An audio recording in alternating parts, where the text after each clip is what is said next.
Good evening. We begin tonight in Washington with a significant development related to the long-running investigation into the origins of the Trump-Russia probe. Sources familiar with the matter tell Fox News Digital that FBI Director Kash Patel has discovered a trove of thousands of sensitive documents found inside multiple burn bags within a previously undisclosed secret room at FBI headquarters. Burn bags are typically used to hold classified documents designated for destruction. The discovery was reportedly made pursuant to an investigative request from Senate Judiciary Committee Chairman Chuck Grassley. Among the documents found is the classified annex to former special counsel John Durham's final report. This annex is said to contain the underlying intelligence that Durham reviewed for his investigation. The process to declassify this annex is now underway, involving a coordinated effort between Director of National Intelligence Tulsi Gabbard, CIA Director John Ratcliffe, Attorney General Pam Bondi, and Director Patel. Once declassified, it will be sent to Senator Grassley, who is expected to release it to the public.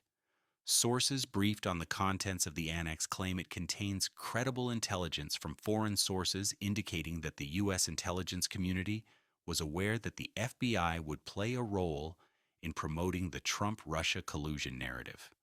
Crucially, this intelligence was reportedly collected before the FBI officially launched its controversial investigation, known as Crossfire Hurricane, in July 2016. One source, speaking on the condition of anonymity, said that with the benefit of hindsight, the intelligence predicted the FBI's actions with alarming specificity. The source added that the release will lend more credibility to the assertion of a coordinated plan within the U.S. government to aid the Clinton campaign. This discovery follows Patel's earlier revelation of finding a hidden room with documents and computer hard drives that he said former Director James Comey and others had concealed. As a result of these ongoing findings, Director Patel has reportedly opened criminal investigations into former CIA Director John Brennan and former FBI Director James Comey. Meanwhile, another figure from past federal investigations is now facing scrutiny himself. Senator Tom Cotton, who chairs the Senate Intelligence Committee, is demanding that the Justice Department investigate former special counsel Jack Smith for what Cotton alleges was an unlawful attempt to influence the 2024 presidential election. In a letter to the Office of Special Counsel, Cotton accused Smith of taking several actions that seemed to have no rationale other than affecting the election's outcome. Smith was originally appointed to investigate allegations that Donald Trump sought to overturn the 2020 election and his handling of classified documents.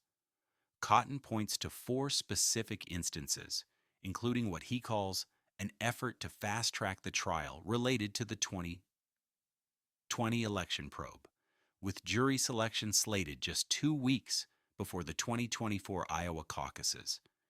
He also claims Smith improperly tried to bypass the standard appellate process to get a quick ruling from the Supreme Court. Furthermore, Cotton alleges Smith violated the Justice Department's informal 60-day rule, which discourages prosecutorial actions that could influence an election by filing an exceptionally long brief just over a month before the 2024 election. Cotton wrote, "These actions were not standard, necessary, or justified, unless Smith's real purpose was to influence the election." He is asking the Office of Special Counsel to determine whether Smith or his team broke the law by acting for political purposes. The push for investigations and transparency extends to another highly sensitive case. Senate Minority Leader Chuck Schumer announced that Democrats are invoking a little-known, century-old law to compel the Department of Justice and the FBI to release all files related to the late financier Jeffrey Epstein. Schumer, along with 4 other Democratic colleagues on the Senate Homeland Security Committee, is using the Rule of 5, a federal law that requires the executive branch to comply when any 5 senators on that committee request documents. The request covers all evidence, files, and materials in the government's possession related to the case. At a press conference, Schumer stated that while protecting victims' identities is paramount, the public has a right to know who enabled, knew of, or participated in one of the most heinous sex trafficking operations in history. He accused the Trump administration of breaking campaign promises to release the files, charging them with stonewall, evasion, and lies. Schumer emphasized that the move is not symbolic but a formal exercise of congressional power, and he expects the Justice Department to respond by an August 15th deadline.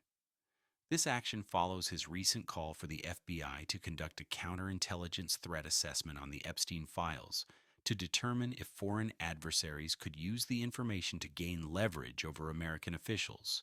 From domestic accountability to foreign policy, divisions are also on full display in the Senate over U.S. support for Israel. Senator Bernie Sanders of Vermont plans to force a vote this week on a pair of resolutions aimed at blocking U.S. arms sales to the nation. The first resolution would block a $675 million sale of thousands of bombs and guidance kits, while the second would halt the sale of tens of thousands of automatic rifles. In a statement, Sanders said, U.S. taxpayers have spent tens of billions of dollars in support of the racist, extremist Netanyahu government. Enough is enough. He cited recent photos revealing starving children in Gaza as a key motivator for the move. This is the latest in a series of at least 5 similar attempts by Sanders since December 2023 to block military aid to Israel. While his previous efforts have failed, the vote is seen as a significant test for Senate Democrats, whose stance on the conflict has been noticeably shifting. An earlier vote this year saw 15 Democrats side with Sanders, and more are expected to join him this time. The vote comes as 40 Senate Democrats recently wrote to the State Department, urging a large-scale expansion of humanitarian aid into Gaza. Senate Republicans, however, largely blame Hamas for the conditions, arguing the group intercepts and diverts aid intended for civilians. Finally, we turn to a major decision about a political future in California. Former Vice President Kamala Harris announced Wednesday that she will not be a candidate in the 2026 California governor's race. The announcement, made via a post on social media, ends months of speculation about her next political steps following the Democratic ticket's loss in the 2024 presidential election. Harris, who previously served as California's Attorney General and U.S. Senator, was considered a top contender to succeed term-limited Governor Gavin Newsom. In her statement, Harris said that after deep reflection, she decided her public service will not be in elected office for the time being.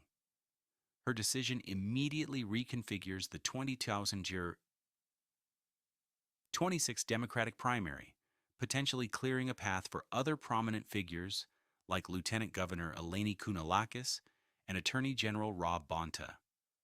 While stepping aside from the race, Harris signaled she is not retreating from public life, vowing to help elect Democrats nationwide and promising to share more details about her own plans in the coming months.